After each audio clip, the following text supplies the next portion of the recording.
jiran dia dapat, nikmat jiran dia dapat. Jadi kita buat ibadat. Sudah tentu akhlak dia. Kita kat Mekah hati kita bersih tu kan.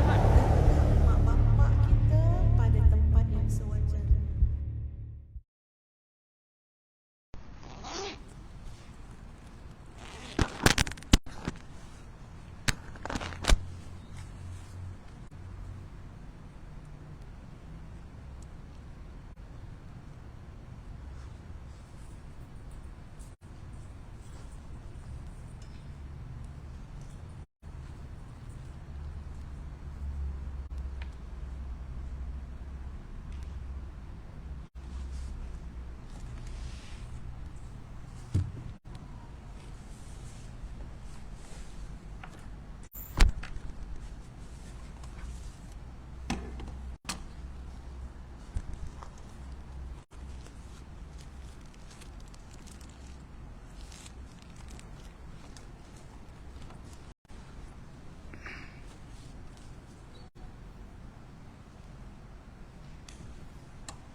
أعوذ بالله السميع العليم من الشيطان الرجيم. بسم الله الرحمن الرحيم.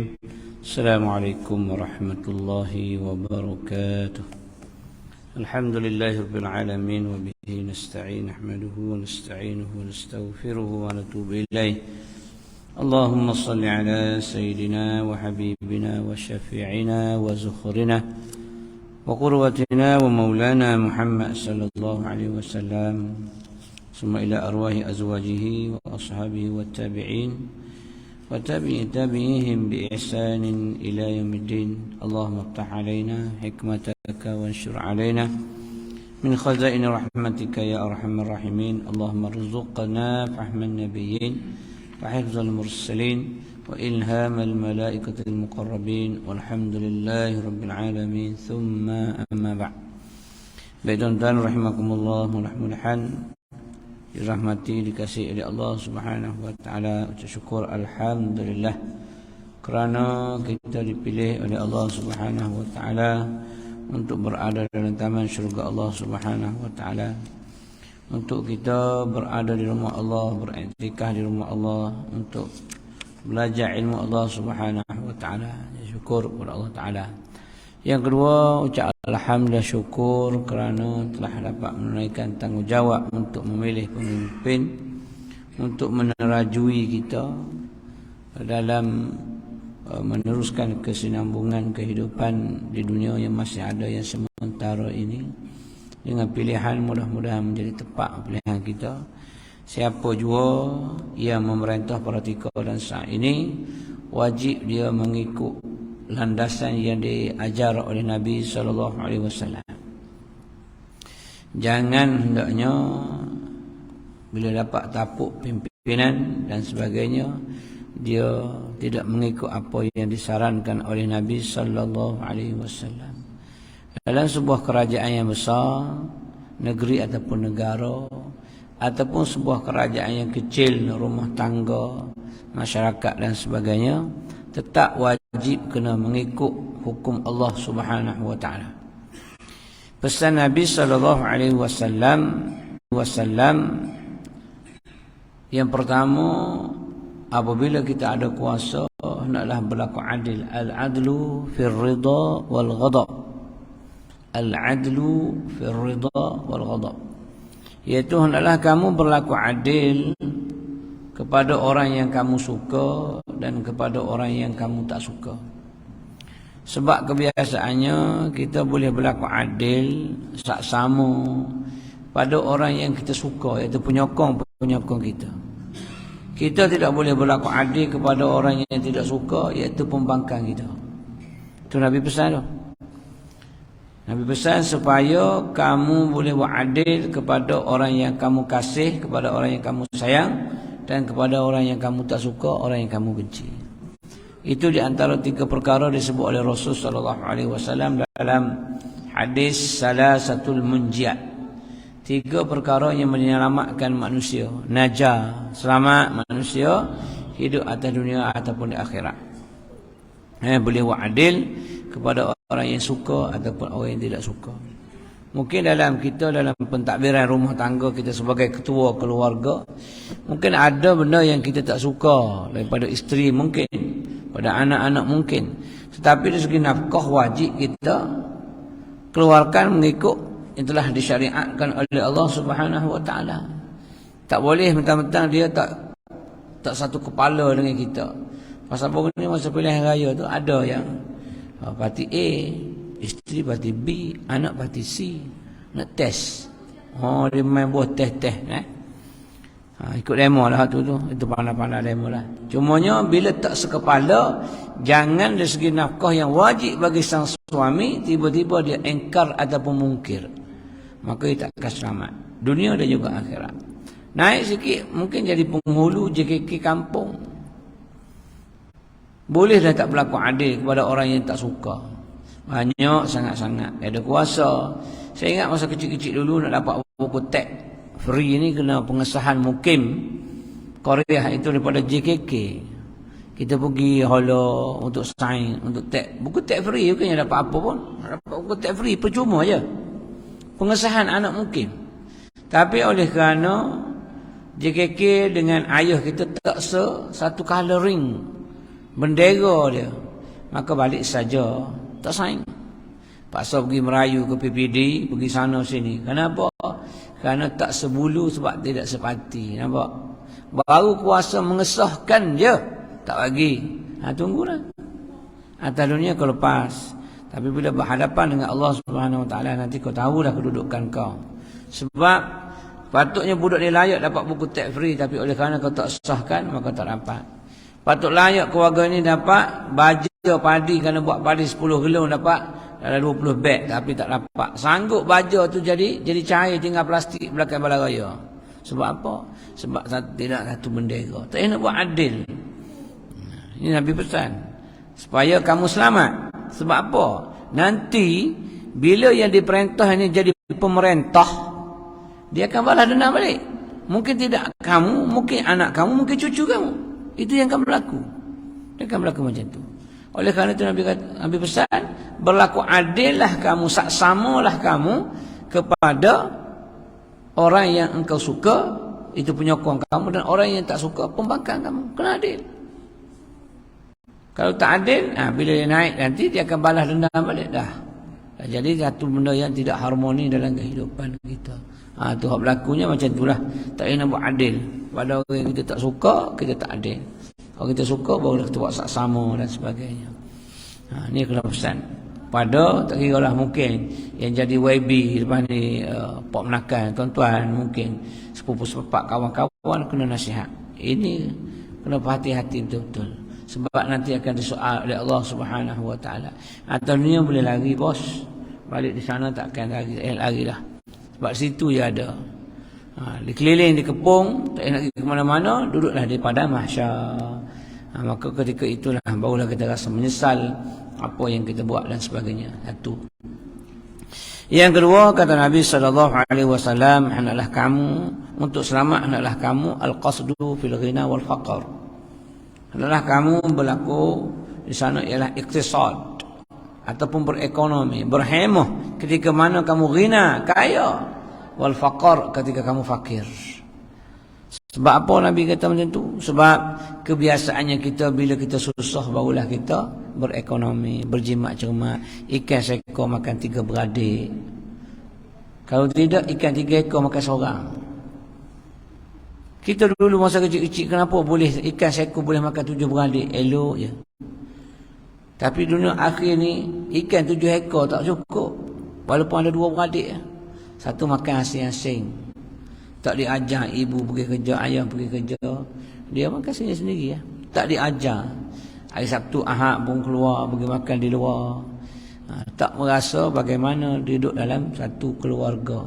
Makan terberebuk-berebuk adik-beradik. Dia tak rasa yang tu. Jadi bila tak rasa yang tu, dia rasa mewah je. Hidup dalam kemewahan. Dia tak boleh nak berhemah. Itu dalam keluarga. Naik kepada negeri. Bila perintah negeri, jangan ketika senang, kita kewangan kita stabil, kita mula bermewah-mewahan. Semua mesyuarat ni berlakukan buat di hotel-hotel yang 5 star, 3 star ke atas. Tak main 1 bintang, 2 bintang tak, 3 bintang, 5 bintang ke atas. Yang tempat TO RM9 secawan. Situ tempat perginya. Makakah itu satu pembaziran? Kan? Dalam keadaan suasana yang nazak sekarang ni, hati-hati. Sebab tu Nabi pesan, al-qasdu, berhemahlah kamu ketika mana kamu telah senang ataupun ketika mana kamu susah. Sebab yang berlakunya ialah bila kita senang, kita akan mewah. Bila kita susah, barulah kita ikat perut dan sebagainya. Bukan macam Islam tidak ajar macam tu. Islam ajar daripada awal lagi. Dan mewah itu tidak semestinya orang kaya. Hati-hati mewah tidak semestinya orang kaya baru mewah. Orang susah kadang-kadang lebih mewah daripada orang kaya. Mewah ni macam mana mewah? Apabila dia makan, kemudian dia tidak habiskan, dia membazir. Itu mewah. Tuan-tuan ramai kawan-kawan, cuba tengok, ada tak yang makan pagi, makan bihun ke, mi ke, nasi belauk ke, nasi dagang ke. Dia ada portion yang sengaja dia tinggal. Kalau teh, dia akan tinggal di bawah sekali ni. Ada je tinggal. Bukan abuk pun, kalau abuk okey lah. Tak abuk pun sini, dia minus separuh sikit. Ada ke tinggal. Memang tabiat dia. Lepas tu dia pun order air lain pula. Minta teh unipis kurang manis. Hak tadi teh tarik. Oh, pun baru dia tahu teh unipis kurang manis. Rupanya dia kecil manis. Tadi teh tarik. Tapi tak mahu minum bagi habis. Mewahnya kau. Ni yang murka Allah ni. Mewah tu. Makan nasi, makan-makan. Tinggal sebelah sikit. Lepas tu makan lagi bedah, lagi kuih. Menunjukkan kamu belum kenyang sebenarnya. Tapi memang tabiat kita macam tu. Tabiat suka membazir. Ini membazir ni lah yang disebut sebagai saudara-saudara syaitan. Jadi hendaklah kamu berqasdu, beriktisad ketika mana kamu senang ataupun ketika mana kamu susah. Yang ketiga, salah satu munjiat, 3 perkara yang menyelamatkan. Yang ketiganya ialah khasyatillah fi sirri wal alaniyati. Khasyatillah fi sirri wal alaniyati. Engkau takut kepada Allah hal keadaan kamu sendirian ataupun hal keadaan kamu di khalayak ramai. Sebab biasa kita takut kepada Allah Ta'ala ni depan orang ramai. Depan orang ramai jalan, orang tua kata jejak semut tak mati. Tapi bila seorang-seorang tapi kalau kamu boleh takut kepada Allah dalam keadaan kamu sendirian atau ketika berdepan dengan masyarakat orang ramai, maka kamu akan selamat. Kamu akan selamat. Jumpa duit tak ada orang, hantar ke masjid, report polis. Depan orang pun report polis. Jumpa RM10 pun hantar ke masjid, ke polis. Jumpa RM100,000 pun hantar juga. Sebab kita akan berbeza. Bila jumpa RM10, RM100, RM1,000 lain. Jumpa pula depan orang ramai, jumpa seorang-seorang, lain. Kita tengok duit depan orang ramai. Tengok duit tu. Duit siapa banyak? RM50, RM100 nak dia ni. Hantar pergi tanya. Tanya kat surah tu, war-warkan. Siapa punya ni? Nampak? Tapi kalau jumpa orang tak ada, mari sini juga tapi orang tak ada. Apa rasa kita? Tengok begini. Ada orang 1,000. Lagi-lagi duit pula, duit USD. Mula mari fatwa kepada duit USD. Melayu tak pakai ni. Mesti Mak Saleh. Mak Saleh kape harbi. Kape harbi halal. Itu halal nyawa dia. Halal boleh ambil. Kebetulan pula balik kampung pun ni. Parti tu tak payah kita balik ngundi. Ngam buat minyak, buat tukar tayar. Keluar tu fatwa bila tak ada orang. Tu hak berlaku.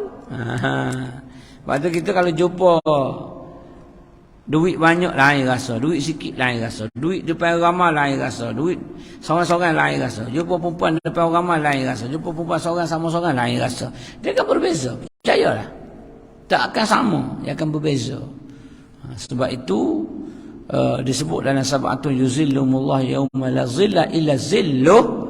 7 golongan yang akan berada di bawah arasy Allah ketika mana manusia lain kepanasan. Di antaranya ialah seorang lelaki yang bila diajak untuk melakukan zina oleh perempuan yang jamalin wa mansabin, yang cantik dan ada kedudukan, tetapi kata inni akhafullaha rabbal alamin, aku takut kepada Allah Rabbul Jalil, aku takut kepada Allah. Maka oleh kerana ditahan diri dia, maka dia duduk di bawah arasy Allah ketika mana manusia lain kepanasan. Itu kelebihan istimewa dia. Sebab itu kita selagi kita tidak diuji, jangan kita rasa kesombongan diri.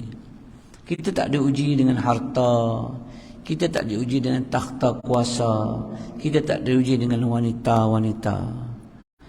Bila kita tak diuji, kita belum tahu di mana kedudukan kita. Tapi jangan dicari tempat untuk diuji. Saya pernah tangkap orang masa tu askar, dia duduk tempat JRO. Dia pergi, dia tak lari, orang yang lari, buat tak tahu enda. Dia tangkap dia, ambil nombor pangkat. Okey, esok mengadap. Kenapa kamu tak lari? Saya sebenarnya ustaz, saya jarang pergi tempat-tempat macam tu tak. Cuma saya nak uji iman saya. Tahan tak tahan? Kepala otak hang. Kau nak uji iman tak payah pergi situ. Kau datang ke masjid, tahulah iman kau tebal tak tebal. Tak payah pergi uji kat situ. Oh, uji iman pergi tempat karaoke, tempat ada JRO. Nak tengok saya ni, power tak power, tahan tak tahan. Oi, sedap mulut. Nak uji iman tak payah. Iman tak payah nak uji macam tu. Biar Allah yang uji kita. Biar Allah uji, jangan kita nak uji. Belum tentu lagi kita selamat bila diuji. Sebab itu minta dengan Allah Ta'ala, ya Allah, jangan engkau uji aku dengan ujian yang mana aku tak mampu untuk menghadapi ujian itu. Kalau Allah uji dengan kuasa takhta, seperti yang ada sekarang, diuji, dia kuasa ni, para sahabat lari tak nak ambil tau. Tak nak ambil pimpinan, takut. Sebab kullukum ra'in wa kullukum mas'ulun 'an ra'iyatihi. Setiap kepala yang berada di bawah kita pasti akan disoal oleh Allah satu persatu. Adakah sampai fardu ain kepada pulan bimpulan di bawah jagaan engkau? Engkau yang berhormat, yang berkhidmat kepada masyarakat. Di segi agama sampai ke tidak? Jangan tak sampai. Kita akan disoal sebagai pemimpin. Kalau kita pemimpin rumah tangga akan disoal. Kenapa isteri kamu ini mendedahkan aurat? Kenapa isteri kamu tak sembahyang? Kenapa isteri kamu Kenapa isteri kamu pakai seluar ketat, berjoging, pakai naik basikal dengan orang? Semua akan soal satu-satu. Anak pun begitu juga soal satu persatu. Maka begitu juga pimpinan-pimpinan juga akan ditanya satu persatu akan rakyat di bawah mereka. Sebab itu kalau zaman Rasulullah SAW, para sahabat tak ingin penjawatan, takut pegang jawatan, sebab takut disoal. Berlainan dengan kita berebut jawatan. Tak kira lah jawatan apa sekalipun, kita nak berebut. Nak juga jawatan, nak juga jawatan. Nak sebab ada kuasa. Bila ada kuasa, itu ujian dia.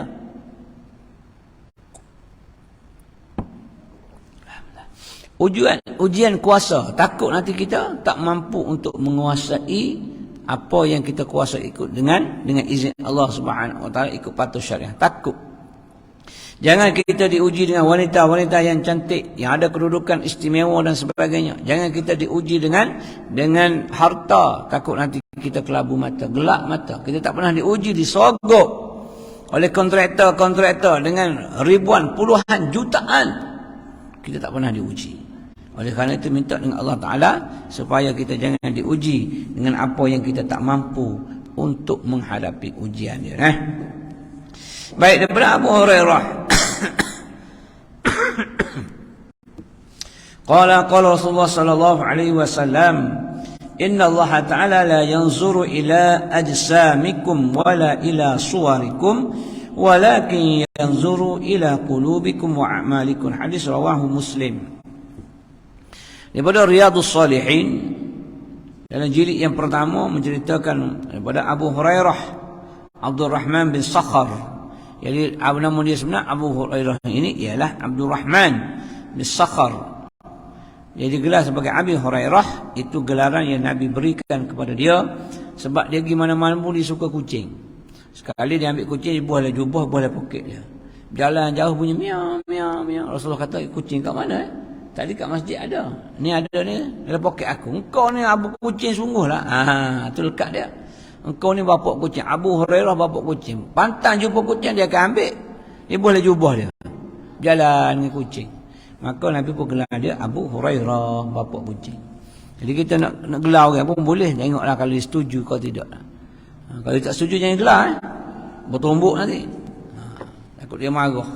Nak tanya dulu. Sebab tu Nabi SAW dia seorang yang Nabi seorang yang penyayang. Semua binatang dia ada nama. Semua peralatan perang dia ada nama. Semua. Kuda ada nama, unta ada nama. Orang yang suka menamakan benda ni orang yang penyayang sifatnya. Kucing dia ada nama, unta ada nama, kuda ada nama, pedang ada nama. Pedang dia nama Zulfaqar. Bila nak pergi perang, dia akan pegang. Zulfaqar, engkau berkhidmat untuk aku hari ini. Benda tu walaupun dia kata benda tu mati, besi ni kita kata benda tu mati. Bukan bernyawa, tetapi bila kita sebut dia akan berkhidmat untuk kita. Percaya? Siapa yang main badminton ke, main golf ke, main apa, kita kena membujuk dia.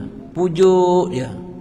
Hari ni kau main dia dulu Tapi tak adalah boleh lawan lecong. Weh, pandai-pandai badminton pun agak-agak lah. Level kita lah. Level kita lah. Maknanya tidak memalukan, tidak mengaibkan. Betul.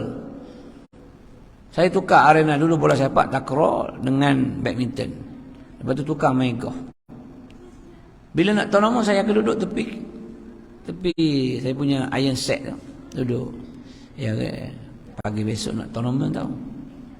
Jangan buat hal. Mengenai betul-betul. Aku jaga kau bersih, kau sapu, kau tak ada. Khidmat langsung aku. Kau buat baik-baik.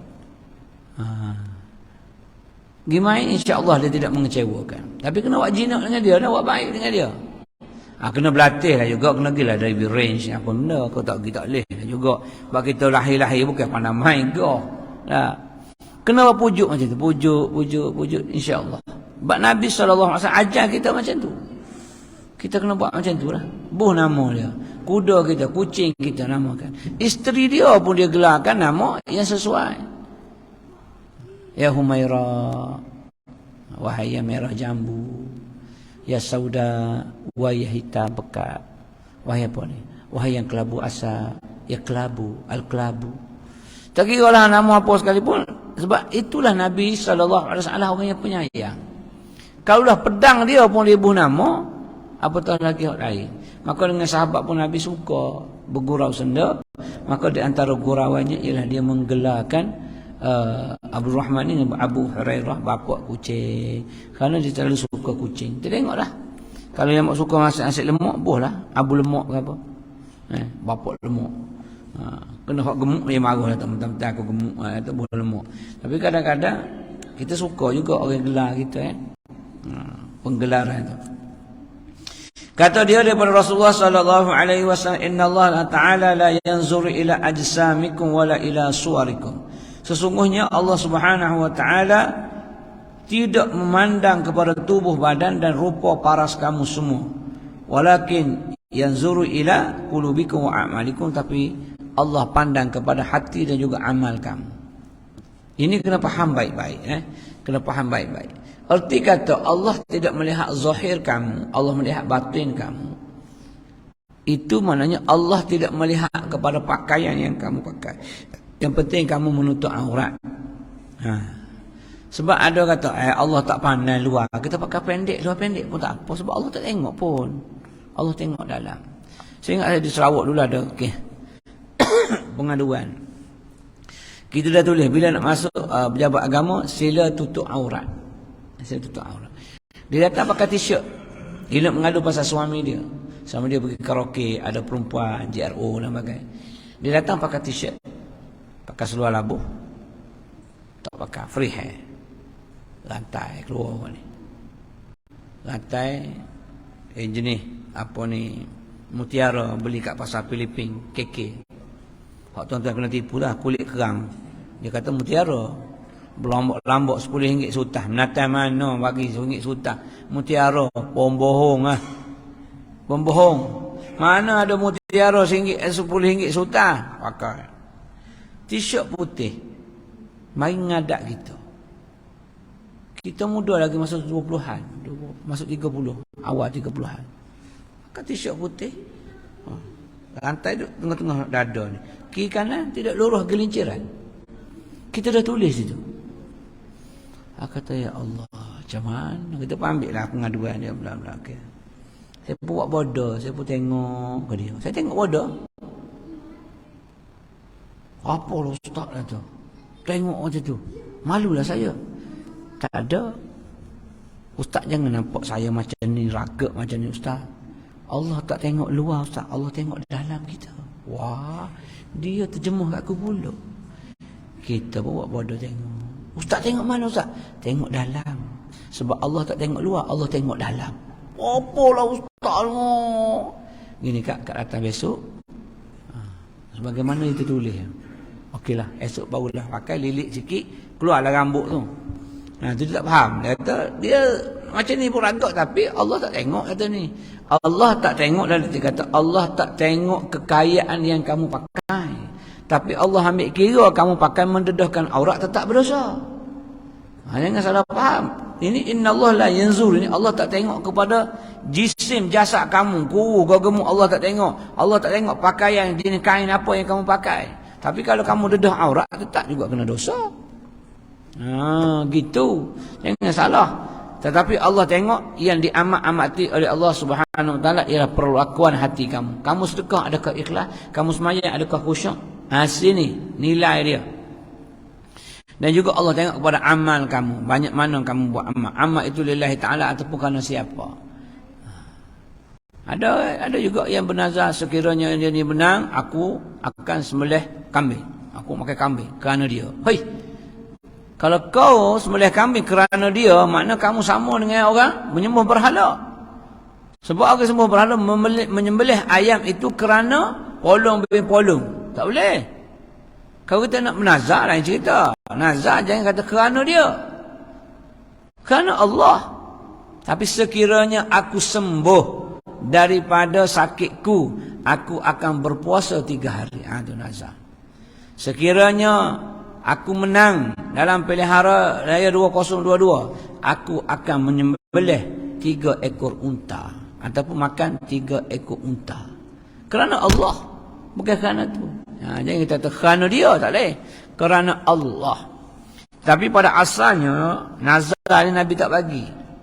Sebab kita meletakkan satu cagaran untuk buat kebaikan. Cuba kita perhati ayat dia. Sekiranya aku lulus dalam peperiksaan ini, aku akan bersedekah. Maknanya kita meletakkan syarat kepada Allah Ta'ala. Fikir baik-baik. Kita meletakkan syarat. Sekiranya Allah lah meluluskan tak? Sekiranya Allah luluskan peperiksaan aku akan sedekah kepada surau sebanyak 3 ekor kambing. Maknanya kalau kamu tak lulus, kamu tak akan buat. Kamu telah meletakkan syarat. Pada asalnya dia tidak dibenarkan. Nabi tak benar. Kenapa kamu nak buat ibadat ni bersyarat? Syarat Allah bagi dulu apa yang kamu nak, baru kau buat baik. Macam tu asalnya. Tapi oleh kerana kita ni manusia yang biasa, kita nak perlu kepada kekuatan sebagai motivasi kepada kita, maka kita meletakkan syarat. Tapi kita bukan kata syarat itu kita pewajibkan kepada Allah Ta'ala. Tak. Itu untuk diri kita sahaja. Ingat betul-betul. Aku buat demikian sebab aku tak mampu untuk bersedekah, melainkan aku dapat apa yang aku nak. Gitu. Jadi kita sebagai orang yang lemah, bukan kita nak memaksa Allah Ta'ala. Engkau bagi aku ya Allah, baru aku bagi balik. Bukan macam tu. Jadi kita bernazar itu untuk kita buat kebaikan. Sebab tu nazar ni hanya nazar kebaikan saja wajib kita buat. Kalau nazar keburukan tak boleh. Nazar yang dah wajib tak boleh. Aku bernazar, sekiranya aku lulus exam nanti, aku akan sembahyang 5 waktu. Tak boleh. Sebab tu dah wajib dah. Yang nazar yang belum wajib lagi, yang sunat, yang tak ada apa-apa, tu boleh. Kena ingat tu. Asal dia tak boleh Tapi dikira boleh sebab kita orang yang lemah mencagarkan suatu benda. Jadi Allah tengok amal-amal kita ni semua sekali. Sebab amal kita ni ada kadangnya diterima oleh Allah Subhanahu Wa Taala, ada kadang tak diterima. Sebab tu dia gabungkan di antara amalan dan juga hati. Amal kita sedekah tapi tak ikhlas. Sembahyang sunat kita banyak tapi tak khusyuk. Contoh. Ada yang itu. Ya, ada kiraan amalan kita kena ada dengan hati. Kemudian bila kita beramal, adakah amalan itu tidak terbatal? Adakah amalan itu akan berterusan sampai bila-bila? Adakah pahala yang kita kumpul itu tidak akan mati, tidak akan hancur, tidak akan musnah? Pahala akan hilang lah. Pahala akan musnah.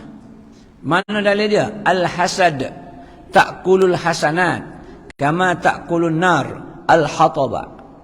Kata Nabi SAW, dengki boleh memakan segala kebaikan hasanat kama ta'kulun nar al-hatab, sebagaimana api memakan kayu kering. Luar tak nampak tapi dalam tu berasa. Mana pahala kita nampak macam menggunung, tetapi ada perbuatan yang menyebabkan pahala itu musnah ataupun hancur. Dalam hadis Nabi SAW tanya sahabat, manil muflis? Ingatlah hadis itu. Manil muflis? Siapakah yang muflis itu? Kata sahabat, qalu al-muflis man la dinar lah wala dirhamun. Orang yang tidak ada dinar, orang yang tidak ada dirham, muflih. Nabi kata betul. Tetapi yang betul laginya, orang yang ya'ti yaumal qiyamah, yang datang pada hari kiamah, bisalatin wa siyamin wa hajjin wa umratin wa zakatin. Dia datang pada hari kiamat, ia orang yang sembahyang. Bukan orang tak sembahyang ni. Dia keluarkan zakat, dia berpuasa, dia umrah, dia haji. Semua dia buat. Tetapi masa hidup syatama haza wa qadhafa haza wa sapadaka mahaza wa daraba haza. Tapi masa hidup dia kata kat orang ni. Masa hidup dulu dia sumpah orang ni. Masa hidup dulu dia tak apa orang ni, dia pukul orang ni. Masa hidup dulu dia sekalian zalim ambil harta orang ni. Maka bila datang pada hari kiamat, hal keadaan demikian, semua yang dia buat khianat zalim tadi akan menuntut, semua itu dibalas balik. Maka pahala tadi akan diberikan kepada orang yang menagih hutang tadi.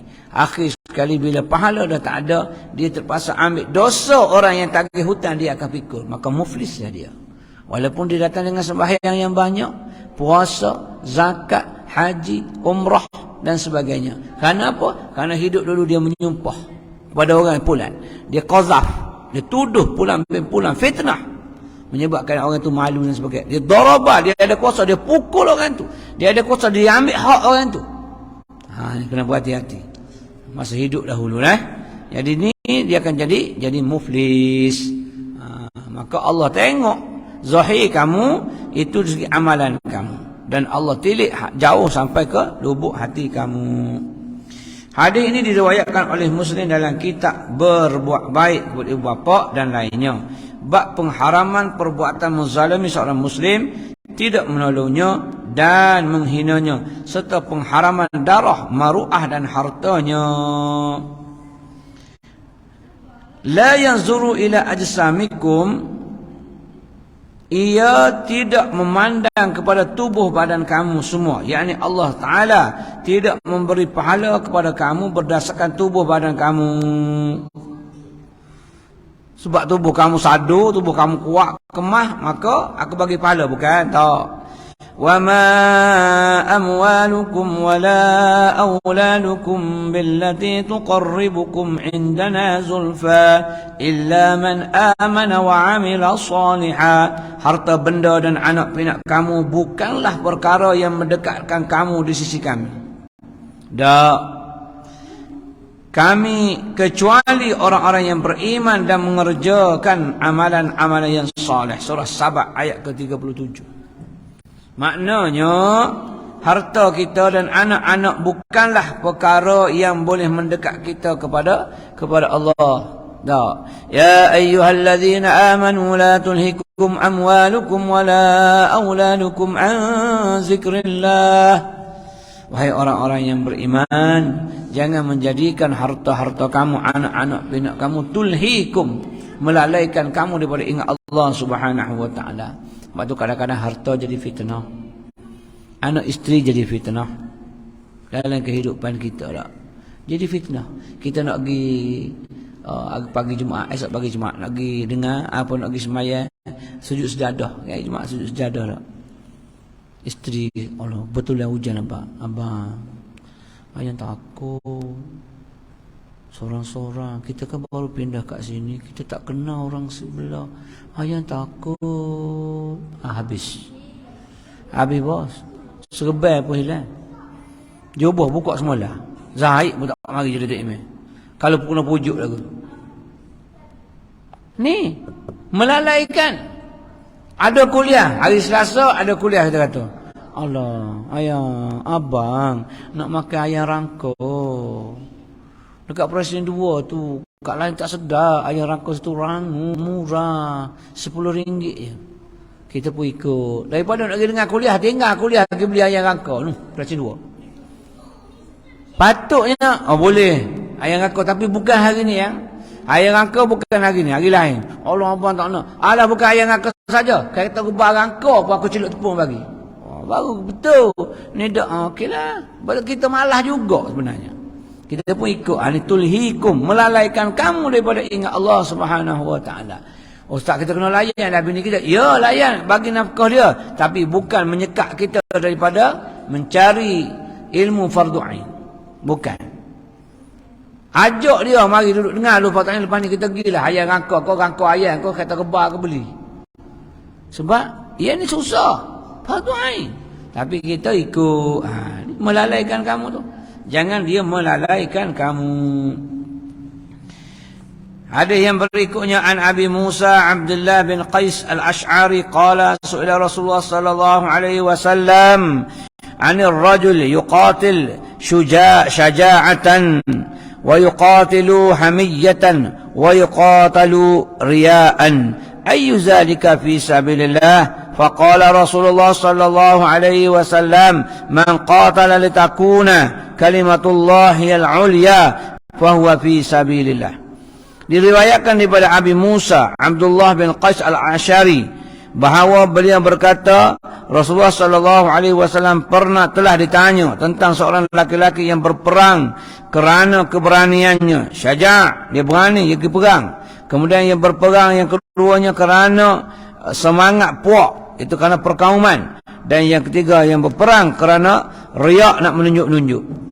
Maka kata Nabi sallallahu alaihi wasallam, bila ditanya yang mana satukah antara mereka itu dikira perang fi sabilillah, maka Rasulullah sallallahu alaihi wasallam bersabda, sesiapa yang berperang supaya kalimah Allah menjadi kalimah yang tertinggi, maka dialah yang dikira berperang di jalan Allah. Hadis sepakat di antara Bukhari dan juga Muslim. Perang nak menunjuk. Perang nak menunjuk. Perang kerana perkauman. Perang juga kerana riak, kesombongan. Tadi kerana berani. Aku berani, aku perang. Bukan kerana Allah, bukan nak menaikkan kalimah Allah, tidak. Tapi kerana berani.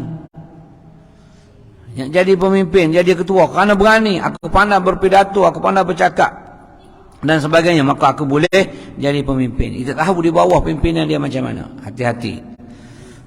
Dan berperang kerana perkauman. Aku jaga kaum aku jaga puak-puak aku. Dan juga perang itu kerana nak menunjukkan kehebatan, kesombongan. Kesemuanya itu tidak dikira. Yang dikira ialah apabila dia berjihad itu untuk menjadikan Islam ya'lu wa la yu'la alaih. Islam itu yang di atas, atau Islam yang memerintah, bukan Islam yang diperintah. Islam, agama kita ni wajib memerintah. Jangan suatu ketika nanti Islam itu akan diperintah. Teruk nanti. Apabila syiar-syiar Islam tak boleh lagi disiarkan. Apabila azan-azan dah mula dimasukkan corong-corong ke dalam masjid dan surau, tidak keluar, tak ada syiar. Apabila sambutan-sambutan hari kebesaran Islam telah pun lenyap, tunggulah. Tunggu nanti. Isyarat telah ada, isyarat telah ada. Telah pun berlaku. Banyak tempat dah berlaku. Azan tak boleh kumandang keluar. Bila keluar, adalah. Putrajaya pun ada. Majoriti orang Melayu beragama Islam. Tak boleh corong kuat sangat kat luar. Dia ambil staging lagi kerak kabel. Lagi kerak kabel. Jadi isu report polis. Surau report polis. Dah jadi satu kes lain. Perbadanan masuk campur. Dah ada dah. Putrajaya bos. Sama orang Islam Melayu ambil staging pergi potong kabel. Sebab azan kuat mengganggu dia tidur. Sebab dia kerja balik pukul 3 pagi, tiba-tiba orang azan subuh masuk dalam telinga dia. Pakak pokok dia hak gedebek pergi potong kabel. Dia kira gedebek dia. Dia tak kira gedebek orang. Dia kira hebat dia, tak kira hebat orang. Nasib baik geng-geng surau tu sabar, buat report cara baik. Sampai sekarang tak bunyi di luar. Nak sambung tak boleh ya. Kabel tu dalam tu kabel halus-halus. Kabel besar, kabel halus-halus. Hak mana base-nya, hak mana apa ni echo-nya, hak mana apa. Habis dunyai. Tengok. Terjaya berlaku tu. Habis saya malah bagi tahulah di mana-mana, tapi saya tahu sebab saya mengajar. Tak bunyi, dalam je bunyi. Hak di luar taman-taman dah saya kira lah. Yang ramai yang non. Yang non pun ada, yang tidak non pun ada. 2-3 biji dah di Putrajaya ni yang bunyi. 2-3 biji dah. Tempat 2-3 persing. Tak boleh kuat sangat. Kenapa tak bunyi lah? Tak boleh kuat sangat ustaz, ganggu orang tidur. Siapa duduk sini? Semua Melayu. Oh. Kerja apa? Kerja kerajaan. Kerja kerajaan. Tak boleh dengar azan. Huish, tak tahu. Tu sama-sama kita. Bayangkan nanti kalau kita diperintah oleh orang yang tak kuat agama, tunggulah. Kesian nanti. Azan dah tak boleh. Kuliah dah tak boleh. Di kuliah dia jabatan-jabatan. Ini apa ni? Sambutan Maulid Rasul. Kenapa kena buat? Kenapa tak buat sambutan hari Natal? Kenapa tak beragak hari Deepavali? Kenapa tak beragak hari Taipusam? Kenapa mesti buat Maulid Rasul saja? Ni hak berlaku dah. Jadi tolong hati-hati, tolong beringat baik-baik supaya kita tidak terjebak sama satu. Yang kedua, sentiasalah berdoa kepada Allah Subhanahu Wa Taala. Kita nak tengok orang Islam itu memerintah. Komponen ada tak apa, tak ada masalah. Tapi Islam tu yang memerintah. Yang hak orang Islam kena tunaikan hak orang Islam. Hak orang non tunaikan hak dia.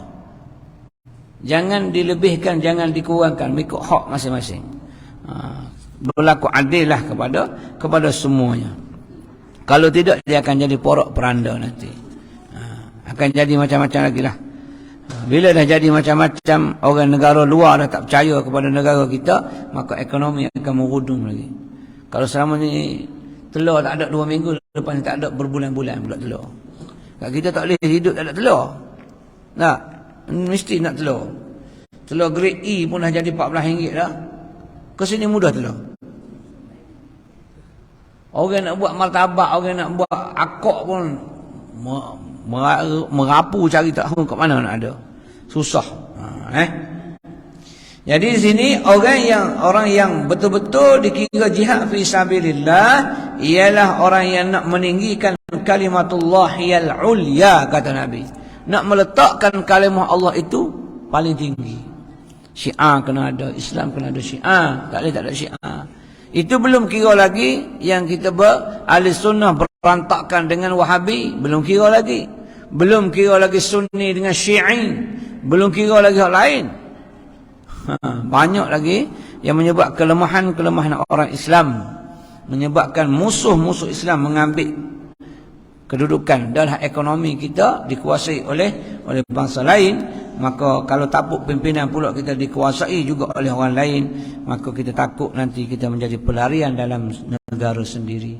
Boleh sembahyang senyap-senyap seperti awal Islam dahulu, takut jadi macam tu. Senyap-senyap, speaker sudah masuk ke dalam, tak boleh bunyi keluar, kena baca perlahan-lahan, takut nanti mengganggu dan sebagainya.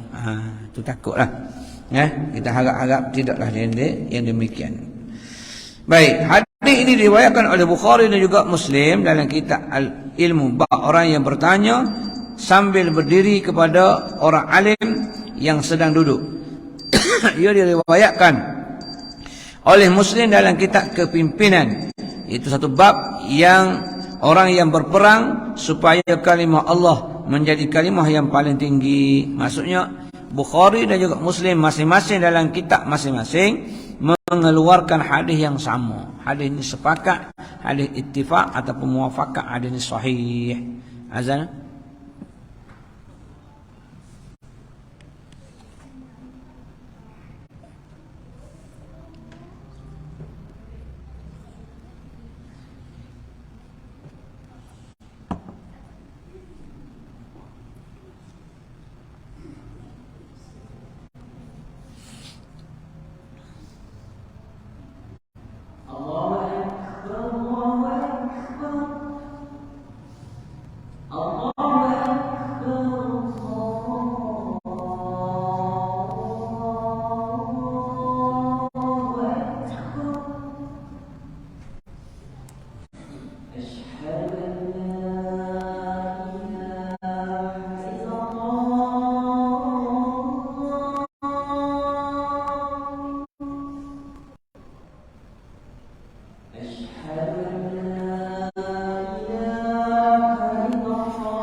اللهم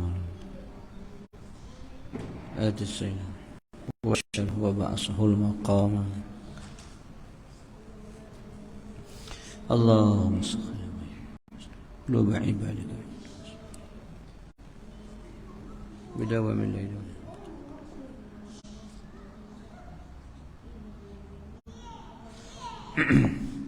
Baik, hadis ini su'ila, maka dihuraikan su'ila yang bertanya. Siapakah yang bertanya itu? Orang yang bertanya itu ialah Lahiq bin Damrah al-Bahili, seorang sahabat Nabi namanya Lahiq bin Damrah al-Bahili.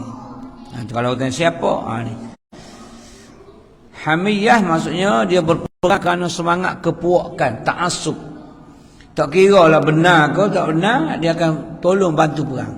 Dia boleh kita nak tolong kaum kita, puak keturunan kita, tapi bukan di atas jalan yang salah. Maksudnya dia berada atas jalan yang benar, maka kita boleh bantu dia. Pengajaran hadis, segala amalan hanya diambil kira dan diterima di sisi Allah Ta'ala berdasarkan niat yang baik dan betul. Innamal a'malu binniyat. Niat itu yang akan membezakan dengan adat. Kalau tak ada niat, macam kita pakai pakaian kita masuk belah kanan, kita pakai belah kanan, kita pun duduk. Selagi tidak niat ikut sunnah Nabi, tak dapat pahala sunnah. Kita tengok muka kita di cermin, kita pun baca Bismillahirrahmanirrahim ala millati abina Ibrahim hanifah Allahumma kama hasanta khalqi fa ahsin khuluqi. Tak dapat pahala kalau kita tidak niat ikut sunnah Nabi sallallahu alaihi wasallam. Jadi semua yang kita buat tu kena ada niat. Niat itu yang akan membezakan dengan adat. Ya gitu. Yang kedua, kelebihan yang disebut dalam Al-Quran dan hadis Nabi sallallahu alaihi wasallam bagi orang yang berjihad adalah khusus untuk orang yang berperang bagi meninggikan kalimah Allah. Maksudnya kelebihan itu hanya untuk mereka yang meninggikan kalimah Allah. Tetapi ini tidaklah menghalang kita daripada memperlakukan orang yang terbunuh di medan perang sebagaimana kita memperlakukan kepada orang mati syahid. Maka jenazahnya tidak dimandikan, tidak dikafan dan tidak disembayangkan kecuali hanya dikuburkan. Orang mati syahid ini akan semadi atau kebumikan dia dengan kain perang dia. Kalau dia baju-bajulah, loreng-loreng lah, apa jua sekalipun yang dia pakai, darah kita akan bersaksi di hadapan Allah Subhanahu wa taala nanti. Sebab tu dia tak kena mandi. Kalau mandi kena bersihkan. Pakaian akan bersaksi. Semua akan menjadi saksi bahawa pulan bin pulan telah berjihad di jalan Allah. Niat dia biar Allah yang tentukan. Kita tak tahu dia niat apa. Adakah dia niat kerana nak harta rampasan perang, ataupun niat nak menunjuk-nunjuk macam tadi, ataupun apa niat, kita serahlah kepada Allah. Kita hanya menghukum pada zahirnya sahaja. Dia buat perang fi sabilillah, maka kita kira dia syahid. Maka urusan pengkebumian dia ataupun urusan jenazah dia, kita buat macam mana orang itu mati syahid. Sebab kita tak tahu niat dia apa yang dia niatkan. Mana urusan niat itu hanya berperang pula diserahkan kepada Allah Subhanahu wa taala. Mana kita tak payahlah nak dia ni lillahi taala, kau nampak macam duk terekam ke harta je ni. Ada kita ni niat kepada kerana Allah ataupun kerana harta. Jadi kita perbetulkan niat kita, bukan hanya perang. Begitu juga kita dalam majlis ilmu, kita Allah yang kita pakai niat lillahi ta'ala, bukan hanya kita pakai itu untuk tunjuk kepada manusia. Kita datang ke rumah Allah bukan nak tunjuk kita rajin kepada manusia, bukan kita nak menunggu isyak saja, tapi kita nak mencari redha Allah dengan belajar ilmu Allah Subhanahu wa taala.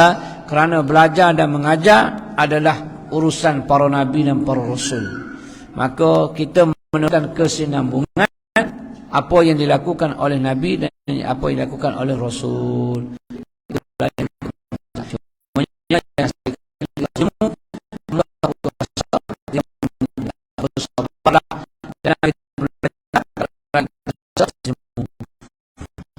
Allah Subhanahu wa taala amat suka apabila amalan itu dari buat amalan dia buat dengan bersungguh dan dia buat dengan konsisten. Jadi insyaallah mudah-mudahan semua berdoa kepada Allah Subhanahu wa taala minta bersungguh dan kita beristiqamah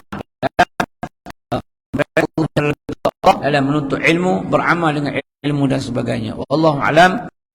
Mudah-mudahan sebanyak perkongsian daripada Nuzhatul Muttaqin, iaitu syarah bagi Riyadhus Salihin untuk Imam An-Nawawi rahimahullah, memberi manfaat, faham kepada kita untuk kita beramal sama-sama insyaallah. Wallahu a'lam.